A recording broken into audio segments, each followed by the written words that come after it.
অন্ধকারে ডুবে আছে সেই পৃথিবী ২৮ বছর আগে। এক ভাইরাস সবকিছু ঘাস করেছিল, মুছে গিয়েছিল। শহরের আলো যারা বেঁচে ফিরেছিল তারা লুকিয়েছিল সমুদ্রের এক দ্বীপে। তারা ভেবেছিল আতঙ্ক হয়তো শেষ, কিন্তু যখন অতীতের দানব আবার ফিরে আসে, মানুষের মধ্যে জেগে ওঠে সেই অন্ধকার, তখন বেঁচে থাকার মানে শুধু শ্বাস নেওয়া নয়, বরং প্রতিটি মুহূর্তে মৃত্যুকে ঠকানো। বলছিলাম ২০২৫ সালে রিলিজ হওয়া ২৮ ইয়ার্স লেটার মুভিটির কথা। তো শুরুতে স্কটিশ আইল্যান্ড নামে একটি জায়গাকে দেখানো হয়, যেখানে একটি ঘরের মধ্যে জিমি নামের একটি ছোট্ট ছেলে তার বোনের সাথে বসে টেলিটাভিজ দেখছিল। সবকিছুই শান্ত ছিল, কিন্তু হঠাৎ করে বাইরে একটা আওয়াজ হয় এবং একজন মহিলা জলদি এসে তার বাচ্চাকে সেখানে রেখে চলে যায়। এ সময় জিমি নামের ছেলেটা তাকে কিছু বলতে গেলে মহিলাটা তাকে চুপচাপ বসে থাকতে বলে চলে যায়। জিমি বুঝতে পারে বাইরে কিছু গোলমাল আছে। সব মেয়েগুলোই ভীষণ ঘাবড়েছিল, যেন কিছু তো দেখে নিয়েছে।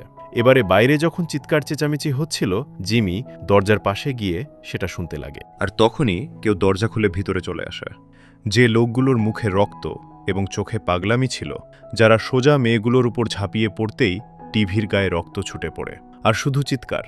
জিমি দরজার কোণে থেকে এসব দেখে বাইরে চলে আসে এবং তার মা সামনে এসে বলে, পালাও জিমি, পালাও এখান থেকে। আর তখনই তার মায়ের উপরে কোনো সংক্রমিত বা জম্বি এসে হামলা করে দেয়। জিমি এসবে ভীষণ ভয় পেয়ে দৌড়ে তার পাদ্রী বাবার কাছে চলে আসে এবং তাকে জানায় তার মা আর বেঁচে নেই। তার বাবা তাকে সান্ত্বনা দিয়ে জানায়, শোনা, তোমায় আমি কিছু হতে দেব না। আর এটা বলে তার গলায় থাকা ক্রসের মতো নেকলেসই তাকে পরিয়ে দেয়, যেটা তাকে বিপদ থেকে বাঁচিয়ে রাখবে। এরপর তার বাবার উপরেও সেই জম্বিগুলো এসে হামলা করে দেয়, আর জিমি গ্রাউন্ডের নিচে থেকে লুকিয়ে এসব দেখছিল। এরপর জম্বিগুলো সেখান থেকে যেতে জিমি ছুটে অনেক দূরে চলে যায়। এটা ছিল ডেজি নামক এক ভাইরাস, যাতে আক্রান্ত হয়ে মানুষ পাগলের মতো আচরণ করতে শুরু করে এবং একজন আরেকজনকে কামড়ে খায়। এই ঘটনার প্রায় ২৮ বছর পরে সবাইকে দেখানো হয় যখন কিছু বেঁচে যাওয়া সার্ভাইভার্স একটি দ্বীপে বসবাস করছে, যেটা পৃথিবীর একেবারে শেষ প্রান্তে ছিল, যাদের বাইরের জগতের সাথে যোগাযোগ প্রায় বন্ধ। এখানে সবাই প্রতিটি সময় খুব সাবধানতার সাথে কাটাচ্ছে, কারণ বাইরের জগতে আজও সেই জম্বিরা ঘুরে বেড়াচ্ছে। আর দ্বীপটা যেহেতু পানির মাঝে, তাই বাইরে যাওয়া বা বাইরে থেকে আসার একটা মাত্র রাস্তা ছিল, যেটাকে কিনা তারা ২৪ ঘন্টা পাহারায় রাখত। আর এ রাস্তাটা খুবই সরু ছিল, তাই সমুদ্রে জোয়ার উঠলে সেটা পানির নিচে চলে যেত। যে রাস্তাটা দিনের শুরু এবং শেষ সময়ে পানির উপরে দেখা যেত। এই দ্বীপে থাকে জ্যামি নামের একজন, যে তার অসুস্থ স্ত্রী এবং ছেলে স্পাইকের সাথে বসবাস করছে। স্পাইকের বয়স মাত্র ১২ বছর। এই দ্বীপে এক কঠিন নিয়ম আছে। যখন স্পাইকের মতন কোনো ছেলের বয়স হতো, তখন তাকে প্রথম শিকার করতে পাঠানো হতো। আর আজকে স্পাইক তার বাবার সাথে এই দ্বীপ থেকে বাইরে শিকার করতে যাবে, যাকে সবাই মেইন ল্যান্ড বলতো।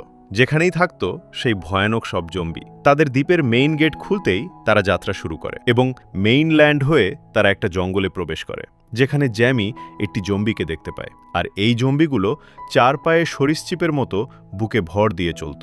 জ্যামি তার ছেলেকে জম্বিটাকে মেরে ফেলতে বলে এবং স্পাইক তার তীরধনুক দিয়ে জম্বিটার গলায় আঘাত করে, যাতে জম্বিটা মারা যায়। কিন্তু জ্যামির পিছনে আরও একটি জম্বি হামলা করতে আসছিল, যাকে জ্যামি মেরে দেয়। কিন্তু স্পাইকের বাবা যখন একটি বাচ্চা জম্বিকে মারতে যাবে, স্পাইক তাকে বাধা দেয় এবং তাকে না মারার কথা বলে। কিন্তু এরপরে তারা কিছুদূর এগোতে এক ভয়ানক কিছু দেখতে পায়। তারা দেখে একটি গাছের উপরে কোনো হরিণের কাটা মাথা ঝোলানো রয়েছে। স্পাইক যখন তার বাবাকে এটা দেখায়, তো সে ভীষণ ঘাবড়ে যায়, কারণ এটা কোনো সাধারণ জম্বি বা জানোয়ারের কাজ ছিল না। এটা ছিল এক আলফা জম্বির কাজ, যে জম্বিরা কিনা খুবই শক্তিশালী এবং বুদ্ধিমান ছিল। আর এই রেজি নামক ভাইরাসের কারণে কিছু মানুষই এই আলফা জম্বিতে পরিণত হতো, যাদের আইকিউ প্রায় মানুষের মতন। তাই জ্যামি এখন স্পাইকে নিয়ে একটি সুরক্ষিত জায়গায় যাওয়ার সিদ্ধান্ত নেয়, কিন্তু তাদের সামনে একটি জম্বিকে তারা দেখতে পেয়ে থেমে যায়, যাদের সাথে কিনা একটি আলফা জম্বিও সেখানে চলে আসে, যাদের দেখতে বাকি জম্বিদের থেকে অনেকটা লম্বা এবং বিশাল ছিল।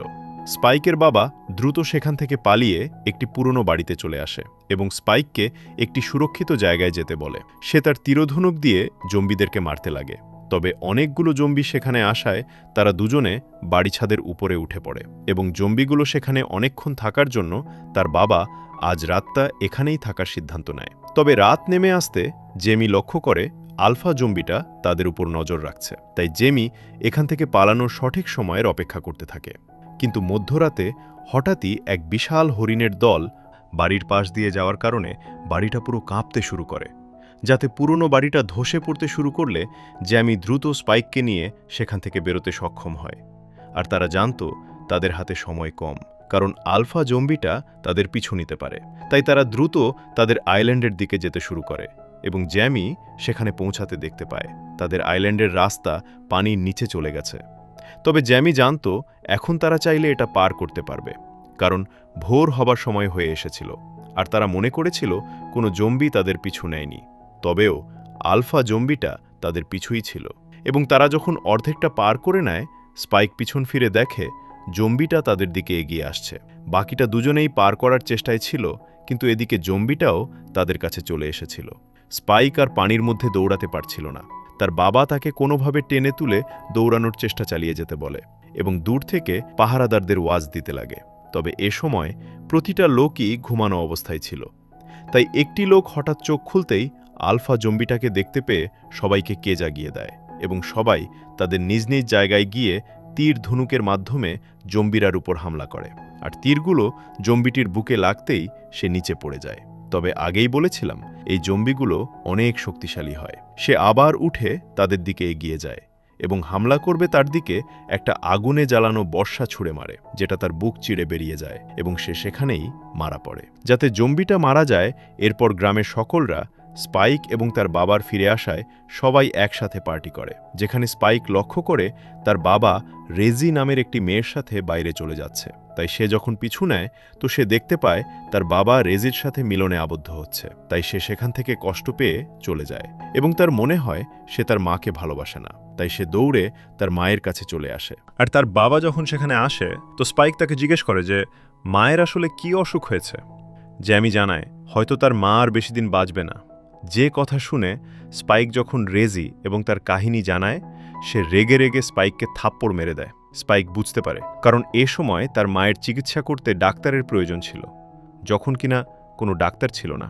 স্পাইকের মনে পড়ে তার বাবা যখন জঙ্গলে আটকে পড়েছিল, সে দূরে কোথাও জ্বলন্ত আগুনকে দেখতে পেয়েছিল, যার ব্যাপারে তার বাবার কাছে জিজ্ঞেস করলে সে কিছুই বলেছিল না। তার মনে হয়েছিল ওখানে কোনো মানুষ থাকে।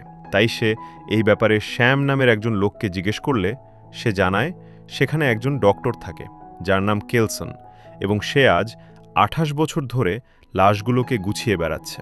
আর সে এত লাশ দিয়ে করেটা কি কেউ জানে না। সবাই মনে করে সে পাগল হয়ে গেছে। স্পাইক এসব কিছু শোনার পরে সিদ্ধান্ত নেয় সে তার মাকে সেখানে নিয়ে গিয়ে চিকিৎসা করবে, যে মেনল্যান্ডে থাকে। তাই স্পাইক সেখান থেকে যেতে নিজেই একটি গোদাম ঘরে আগুন লাগিয়ে দেয়, যার পর সে চিৎকার করে সবাইকে এটা জানালে সবাই আগুন নেভাতে চলে যায়।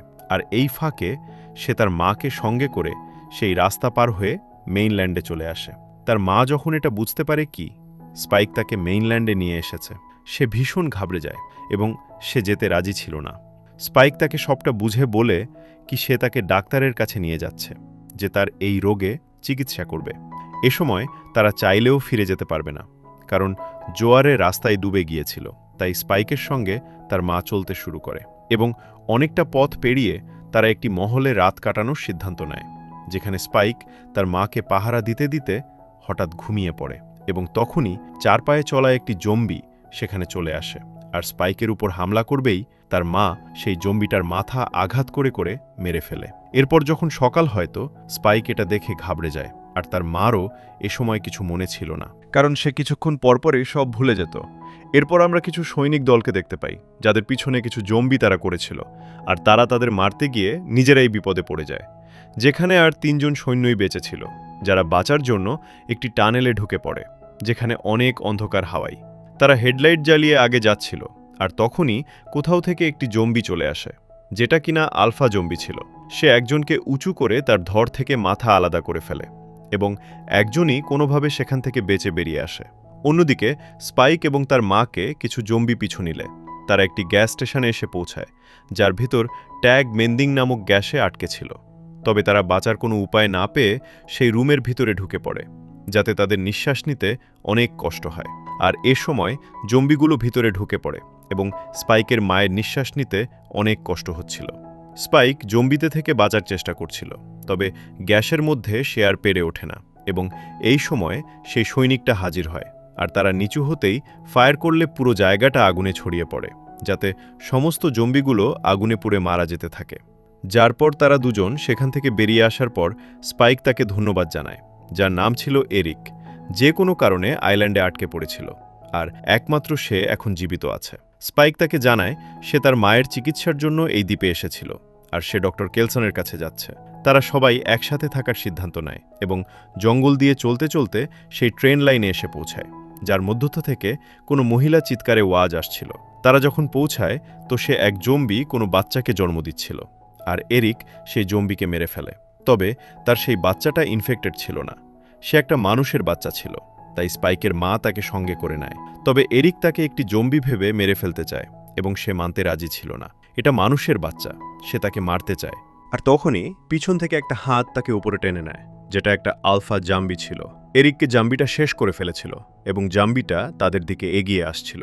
তারা দুজনে ট্রেন থেকে বেরিয়ে ছুটতে থাকে, আর তখনই সেখানে সেই ডক্টর কেলসন চলে আসে এবং জাম্বিটাকে মরফিন দিয়ে বেহুশ করে ফেলে। স্পাইক নিজেদের পরিচয় দিয়ে সে ডক্টর কেলসনের কাছে সাহায্য চায়। ডক্টর কেলসন তার সাথে করে তাদের সঙ্গে করে নিয়ে যায়, যেখানে তার এমন কিছু দেখে যে যা কল্পনার বাইরে ছিল। সে শুধু মানুষের হাড়গোড় দিয়ে এমন সব উঁচু টয়ার বানিয়েছিল যে যা দেখতে যেন সম্পূর্ণ একটা অন্য জগৎ, আর তার মাঝেই ছিল হাজারো মানুষের মাথার খুলির তৈরি পাহাড়, যার মানে সে আজ 28 বছর ধরে লাশের সাথে এসবই করে আসছে। তার মতে সে সবার আত্মার শান্তি কামনার জন্য একটি পবিত্র স্থান তৈরি করেছে, যেখানে মারা যাওয়া মানুষের হাড়গোড়কে একটি স্মৃতি হিসেবে চিহ্নিত করা হবে। স্পাইক এসব দেখে এবং শুনে সে এটা বুঝতে পারে ডক্টর কেলসন আসলে কোনো পাগল নয়, বরং মানুষ তার এমন অদ্ভুত কিছু করাকে পাগলামি ভাবত। এরপর স্পাইক ডক্টর কেলসনকে তার মায়ের ব্যাপারে জানায় এবং ডক্টর কেলসন তার অভিজ্ঞতা দিয়ে জানতে পারে তার মায়ের আসলে কোনো ক্যান্সার হয়েছে, যেটা তার শরীর থেকে শুরু করে ব্রেন পর্যন্ত ছড়িয়ে পড়ছে, যাকে কোনো চিকিৎসা দ্বারা ভালো করা সম্ভব নয়। মানে তার মা আর বেশি দিন বাঁচবে না। স্পাইক এসব শোনার পরে খুবই ভেঙে পড়ে, কারণ তার মায়ের মৃত্যু নিশ্চিত ছিল। এখন স্পাইক তার মাকে জড়িয়ে খুব কান্না করতে থাকে এবং তার ছেলেকে শেষ বিদায় জানিয়ে সে ডক্টর কেলসনের সাথে কোথাও চলে যায় এবং ডক্টর কেলসন ফিরে আসে তার মায়ের মাথার খুলি নিয়ে, আর খুলিটা স্পাইকের হাতে দিয়ে জানায়, তোমার মায়ের জন্য সঠিক জায়গা খুঁজে বের করো, যাতে তোমার মায়ের আত্মা শান্তি পায়। যার পর স্পাইক তার মায়ের মাথা নিয়ে সে কঙ্কালের পাহাড়ে উঠতে শুরু করে এবং সবথেকে উঁচুতে সে মাথা তাকে সেট করে। কিন্তু এদিকে সেই আলফা জম্বিটির আবার হুঁশ ফিরে আসলে তারা দুজন একটি গ্রাউন্ড রুমে লুকিয়ে পড়ে। তবে সে হাত বাড়িয়ে ডক্টর কেলসনকে টেনে নেওয়ার চেষ্টা করতে লাগে, আর স্পাইক তখন সেই মরফিনের সুই তার শরীরে ঢুকিয়ে দেয়, যার পর আবার জম্বিটা বেহশ হয়ে পড়ে। ডক্টর কেলসন স্পাইককে জানায়, এবার তোমার ফিরে যাওয়া উচিত। স্পাইক তার বাড়ির উদ্দেশ্যে বেরিয়ে পড়ে এবং সে বাচ্চাটির মুখের দিকে তাকিয়ে ভাবে সে আর ওখানে ফিরবে না। তাই সে রাস্তাকে পার করে এসে বাচ্চাটাকে গেটের সাথে রেখে আবার ফিরে আসে এবং পাহারাদার বাচ্চাটাকে পাওয়ার পর জ্যামির কাছে নিয়ে যায়। স্পাইক একটা চিঠিতে লিখেছিল, তাকে কেউ খোঁজার চেষ্টা করো না, যখন মনে হয় আমি ফিরে আসব। সে মেইনল্যান্ড থেকে বাইরে যেতে চায়, কারণ সে জানত বাইরে গেলে অবশ্যই মানুষের দেখা পাওয়া যাবে। জ্যামি তার চিঠিটি পড়ার পর সে সোজা ছুটে যায় পাড়ের দিকে এবং গেট খুলে সে পার হওয়ার চেষ্টা করে, তবে শেষমেশ সে থেমে যায়। অন্যদিকে স্পাইক কিছু দূর যাওয়ার পর কয়েকটি জম্বি তার দিকে আসে, যাদের সে মারছিলই। সেখানে একটি লোক চলে আসে, যার বড় বড় চুল এবং গলাতে ক্রসের মতন নেকলেস ছিল। আর এখানে আমরা জানতে পারি এই লোকটি আসলে সেই জিমি, যাকে আমরা প্রথম জম্বিদের থেকে বেঁচে ফিরতে দেখেছিলাম, যারা সেখান থাকা সমস্ত জম্বিদের স্টাইলের সাথে মারছিল। এবং স্পাইক এখান থেকে তাদের দলে যোগ দিয়ে দেয়, আর এখানে মুভির এন্ডিং হয়ে যায়।